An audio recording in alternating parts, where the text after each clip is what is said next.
Hello बच्चों, आप लोग कैसे? उम्मीद करते हैं आप लोग अच्छे होंगे। आज के इस वीडियो में एनसीईआरटी के आधार पर त्रिकोणमिति की प्रश्नावली 10.1 अध्ययन करते हैं। प्रश्न नंबर बच्चों 6, यदि 17 कास ए बराबर 8 तब 15 कोसेक ए माइनस 8 सेक ए का मान ज्ञात कीजिए बच्चों। तो यहाँ पे सबसे पहले लिखते हैं प्रश्न नंबर 6 हल। प्रश्न नंबर बच्चों 6 हल करते हैं। यहाँ पे लिखते हैं, अब आपका दिया हुआ है 17 कास ए बराबर 8 बच्चों।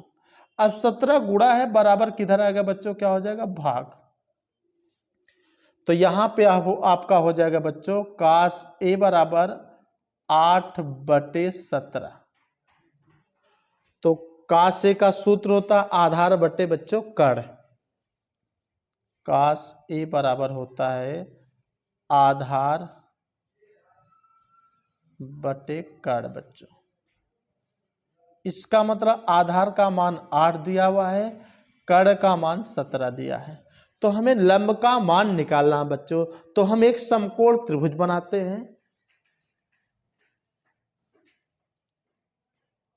ए बी सी बच्चों। बी कोण आपका समकोण है। अब इसमें आपका कड़ आपका 17 दिया हुआ है, ए सी का मान 17 और ए बी का मान 8 दिया हुआ है। तो बी सी का मान, लंब का मान निकालना है। जब लंब का मान निकालना बच्चों तो पाइथागोरस प्रमेय की सहायता से निकालते हैं। पाइथागोरस प्रमेय बच्चों होता है कड़ का स्क्वायर बराबर लंब का स्क्वायर प्लस आधार का स्क्वायर। अब बच्चों इसमें लंब का मान निकालना है, जिसका मान निकालना है वह वही रहेगा और दूसरी भुजा आपका आधार तुरंत बराबर को उधर जाएगा, तो प्लस में है तो माइनस में हो जाएगा। तो यहां पे आपका हो जाएगा कड़ का स्क्वायर माइनस आधार का स्क्वायर बराबर लंब का स्क्वायर। तो यहां पे आपका बच्चों कड़ का मान 17 दिया हुआ है, आधार का मान 8 दिया है। तो 17 का होल स्क्वायर बच्चों माइनस 8 का होल स्क्वायर बच्चों बराबर लंब का स्क्वायर। अब 17 का गुणा 17 में करेंगे, इसका मतलब 17 का वर्ग करेंगे। 17 17 में 289 बच्चों आएगा। 289 माइनस, अब 8 का वर्ग करेंगे 28 64 आएगा बच्चों बराबर लंब का स्क्वायर। अब 289 में हम 64 घटाते हैं बच्चों, तो आपका आएगा 225 बराबर लंब का स्क्वायर बच्चों। 225 किस संख्या का वर्ग है? 15 का वर्ग है। इसी को हम लिख सकते हैं 15 का होल स्क्वायर बराबर लंब का होल स्क्वायर बाबू।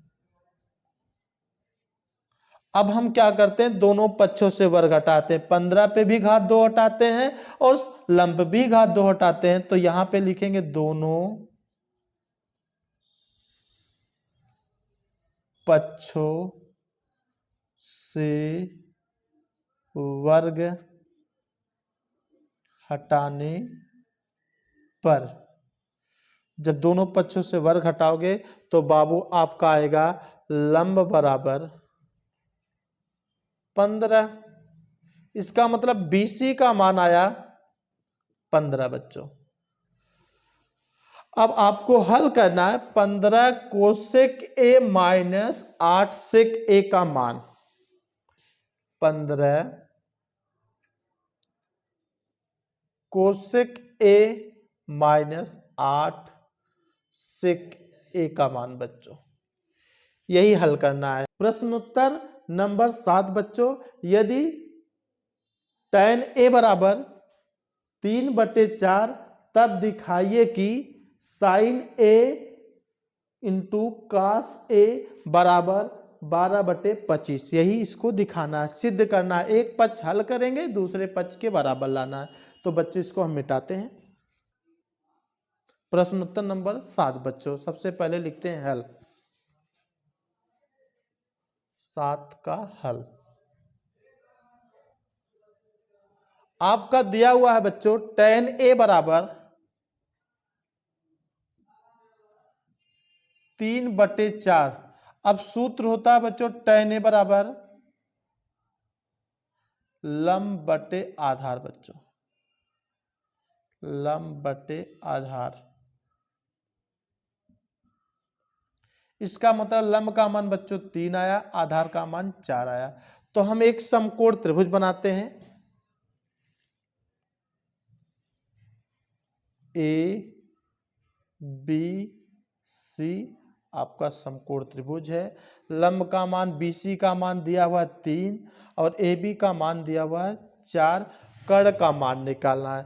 कर्ण का मान पाइथागोरस प्रमेय से बच्चों निकालते हैं। पाइथागोरस प्रमेय बच्चों, कर्ण का स्क्वायर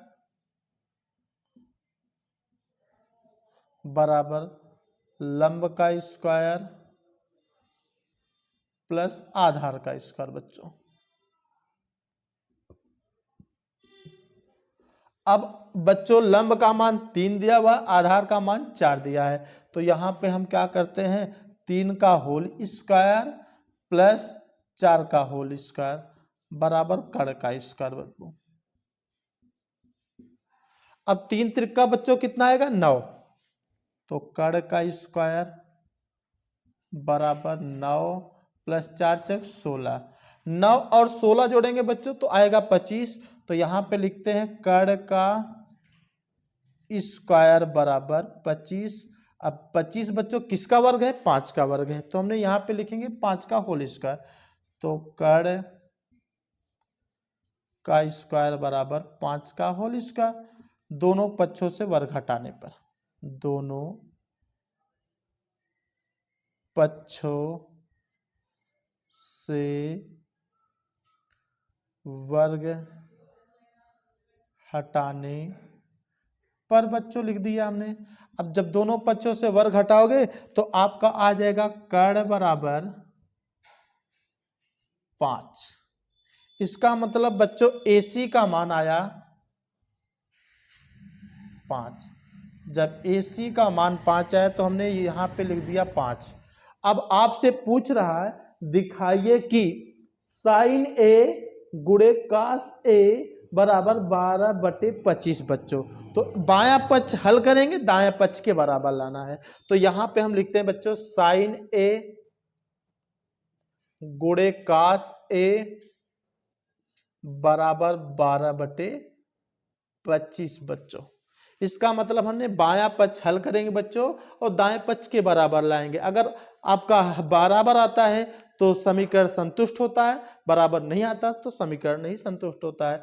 तो sin A बराबर बच्चों होता है लंब बटे कर्ण, लंब बटे कर्ण गुणे cos से बराबर आधार बटे कर्ण,